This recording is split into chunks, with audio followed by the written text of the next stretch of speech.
सबसे पहले विवेक गुप्ता जी, आपका रुख करते हुए, बीजेपी के अपोजिट जो भी पार्टी रहती है उसका नुकसान करते हैं असदुद्दीन ओवैसी। आज तक का कम से कम उनका जो चुनावी इतिहास रहा है वो यही बताता है।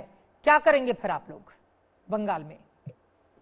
देखिए, हम बंगाल का चुनाव हमारा जो काम है 10 साल का, हम उस काम के ऊपर में बंगाल की जनता के पास जाके सम्मुख होकर उनसे उनका वोट मांगेंगे कि 10 साल में जो दीदी की सरकार ने, जो पश्चिम बंगाल सरकार ने काम किया है, आज 34 साल के सीपीएम के राज के बाद में, जहां ग्रोथ, डेवलपमेंट, ये सब शब्द उन्होंने सुना भी नहीं था, और लास्ट 10 साल में ग्रोथ और डेवलपमेंट छोड़ के यहाँ कुछ नहीं हुआ है, तो हम काम पर वोट मांगने जा रहे हैं।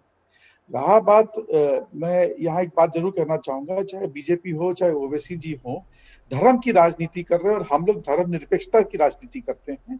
तो इसलिए हमको लगता है कि यहाँ का जो आदमी है, पश्चिम बंगाल का जो जनता, पढ़ा लिखा आदमी भी हो चाहे किसी भी तरह का आदमी हो, वो ग्रोथ चाहता है, राजनीति नहीं चाहता।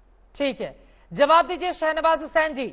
धार्मिक आधार पर आप लोग बंटवारे की कोशिश करते हैं और आप तो बड़े खुश होंगे, असदुद्दीन ओवैसी बिहार में फायदा पहुंचाने के बाद अब बंगाल पहुंच गए। नहीं, बिहार में हमें कोई फायदा उन्होंने नहीं पहुंचाया। वो किशनगंज लोकसभा, जहां का मैं सांसद रहा हूं, जो आज की लोकसभा है, वहीं पर वो एक सीट जीते और उसी पुरानी लोकसभा की एक सीट वो वहां जीते थे। एक जिले तक ही सीमित वो रहे और वहां पर जिस तरह की उन्होंने राजनीति की और जिस तरह एनडीए के लोग वहां पर मजबूती से लड़े, लेकिन उस बेल्ट में हम कभी कभी जीते हैं। जैसे आजादी के बाद एक बार ही लोकसभा हम जीते थे, वो मैं वहां से जीता था। उसके बाद से हम वोटों का बंटवारा कर दिया ना, आप तो मान के चलते हैं कि मुसलमान बीजेपी को वोट नहीं करता, ऐसे में मुस्लिम वोटों का अगर वो बंटवारा कर देंगे और अपनी ओर खींच लेंगे तो जाहिर तौर पर उनको फायदा होगा। देखिए, हमने कभी नहीं कहा, ना हमारे नेता नरेंद्र मोदी जी ने कहा। मैं जिम्मेदारी से कहता हूं कि हमें सब समाज का वोट मिलता है, लेकिन हम तुष्टीकरण के राजनीति के खिलाफ हैं। असदुद्दीन ओवैसी साहब का बयान आप दिखा रही थी, वो कह रहे थे कि हम हिंदू की भी चिंता करेंगे।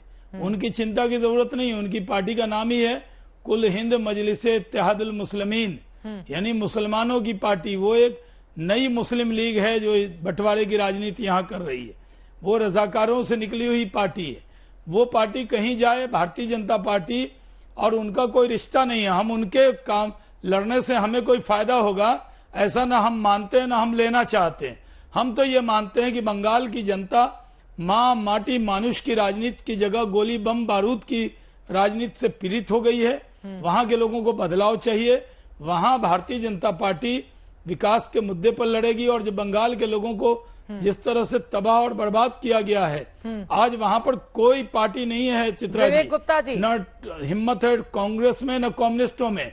लड़ रहा है कोई ममता जी के जुल्म और ज्यादती के खिलाफ, तो वो सिर्फ और सिर्फ भारतीय जनता पार्टी लड़ रही है। आप जवाब हमारे साथ कहा है कि हम आप 100% वोट में जाएंगे। ठीक है, 10 सालों के शासन की उपलब्धियां गिनाकर आप जरूर जा रहे हैं मैदान में, लेकिन कोई ऐसी बड़ी उपलब्धि रही है नहीं, और बीजेपी ही बड़ी चुनौती बनने वाली है ममता बनर्जी के लिए। चित्रा जी, मैं सिर्फ 2 बातें बहुत जल्दी से कहना चाहूंगा। ओवैसी जी के खुद के पार्टी से पाशा जी ने अभी उनका साथ छोड़ा, ये कहते हुए कि वहां सारे बीजेपी का काम होता है। तो मतलब मैं नहीं कह रहा हूं, ये उनकी पार्टी के, ओवैसी जी के पार्टी के लोग कह रहे हैं। दूसरा, पश्चिम बंगाल सरकार हो चाहे भारत सरकार हो, जब हम लोग सरकार कोई काम करती है तो पूरे, जैसे दीदी पूरे 11 करोड़ जनता के लिए काम करती है, उसमें भेदभाव करने का कहीं कोई स्कोप नहीं रहता कि हम कोई तुष्टीकरण करें।